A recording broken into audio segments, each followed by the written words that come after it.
Joining us now for reaction here in studio is Horace Cooper. He's a co-chair of Project 21, and in studio is also Garland Nixon, of course, a liberal radio talk show host. Love everybody's perspective. And in Phoenix is Kevin Jackson, a radio talk show host and Fox News contributor. Great to see all of you. All right. Horace, let me start with you. Your reaction to what's happened over the last 24 hours. The president has in good faith said, all right, we'll give protection to 800,000 people here. They were brought illegally, most of them, of course, of children. And he said, but these are the things we need. These are the things that I campaigned on, we've got to do. And then you saw what happened. FDR famously said that all we have to fear is fear itself. The New Democrats, all they have to offer is race itself. Every single opportunity to turn the conversation from the facts, the logic, and the merits go to race. It means they're lazy. It means they're not serious. It means they don't have strong perspectives to bring to the table. Garland?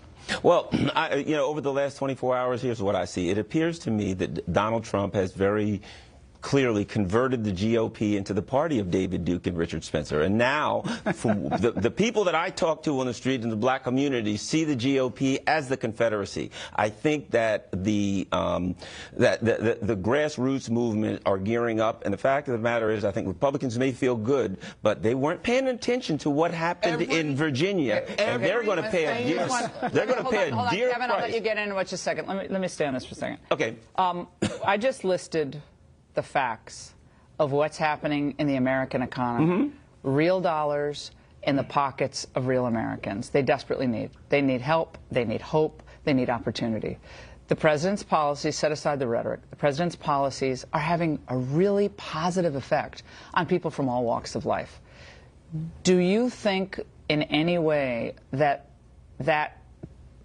means that the president cares, or you think he's just doing it for what reason? Well, here's what I think. I think these numbers are being skewed for this reason. Because, for this reason, there's an invisible man. His name's George Bush.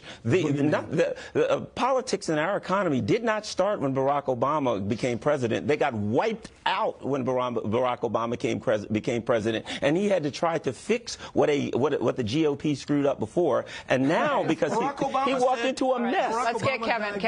Okay, I want to get back to you, but Kevin, your perspective on this, and we'll get into some of the examples of what other presidents have said that might be a little bit off color, even about other countries. Go ahead. Well, thanks for taking off my shackles, Laura. Look, everything that this gentleman is saying is completely wrong. It's circa 1960 BS that the left's been selling to blacks for decades, and it's over. Look, Barack Obama was the worst president in history, and Donald Trump has proven, absolutely, and Horace, you're right there, but he's proving that when you're a leader and you go out and you do the right things, that people start to benefit. And the biggest fear that Democrats have is that Donald Trump's success is the biggest fear they have. Look, all these guys, how many black kids are they going to fly over to go save some kid in Mexico? Let me tell you, the Congressional Black Circus, which is what I call them, they have no care whatsoever for the black communities that they serve. They have underserved these communities for decades, and then you get the people like this gentleman to come on and act as if they care about them. They don't care about them. And Donald Trump's doing the things, and you listed all the things, Laura, when you were in the opening, and they want to overlook these. It's ridiculous. Horace?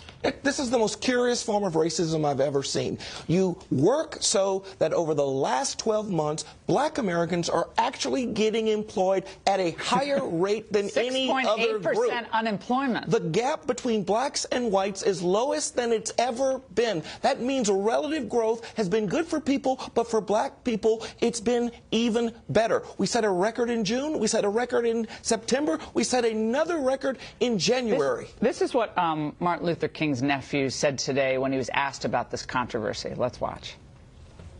MLK. I think President Trump is not a racist, but I do think that he's racially uninformed. His nephew, Isaac Newton Ferris, Jr., He's uninformed. Do I think he's racist? No, he's not. Does any effect on you? So I don't judge whether a person is racist as a whole. I judge a person on what they do.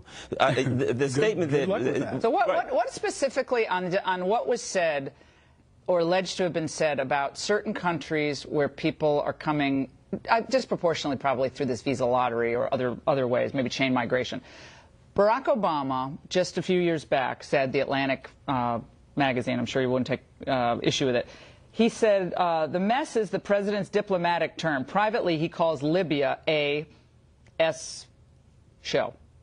Okay. In part because it's subsequently become an ISIS haven, as has Sudan, as has Somalia. Egypt has huge radicalization problems that they're having to deal with. The president, previous President Obama, called it a S show. What's the difference? S-hole, S-show. What's the difference? Basically, is we destroyed Libya. We destroyed it. Our policy. Okay, so it's okay to demean the people of that country. It's not their fault. I mean, if that's what I'm saying. If that's the barometer, the word S-hole versus S-show. Do you see how it's ridiculous? Yeah, but let me say this. You got to take this as a whole and understand the symbolism. But the symbolism was very, very powerful, because it wasn't just that he talked about these countries that were of darker people, and then he compared them to. Let me finish.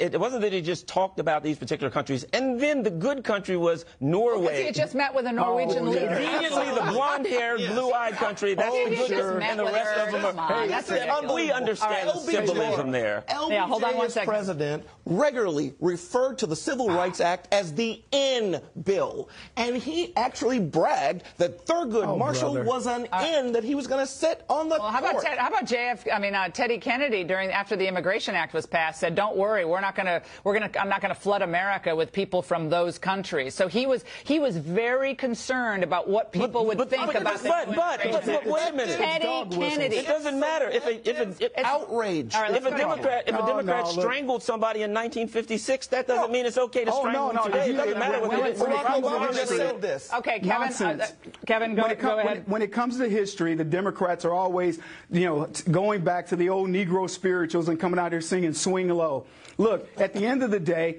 there are 65 million refugees in the world. Are they coming from Norway or anywhere in Scandinavia? Are they coming from Canada? Are they coming from America or the UK? No, they're coming from the very places that Donald Trump described. And I'll tell you something else for the Democrats paying attention to this program. What Donald Trump said is what millions of Americans say every single day. We're sending our money to these crap holes, these third world armpits, and expecting something different. We've watched liberal policies ruin not only America, but ruin these countries. They're not industrializing and helping these countries grow. They're feeding dictators. That's corruption. No, the corruption in these governments. I mean, I spent a lot of time in El Salvador, Guatemala, and these countries are beautiful places that have been destroyed by corrupt regimes. Absolutely. And it's been going on for decades. And there's a reason why most people who are talking about these issues don't vacation there. I submit I've spent more time in Guatemala and El Salvador, including during the war in the 1980s, than most of these people who are talking on their high horses right now. That's all I can say. We've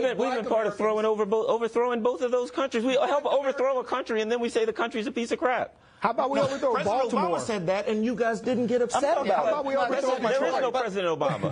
How about we overthrow Chicago? Yeah, we're out of time, but here's what I hope for. I hope for people's lives to get better. I hope for things to calm down. Absolutely. I don't think having people turn into perpetual grievance factories when things are getting actually better is good for anyone. I don't think it's good for Republicans. I don't think it's good for Democrats.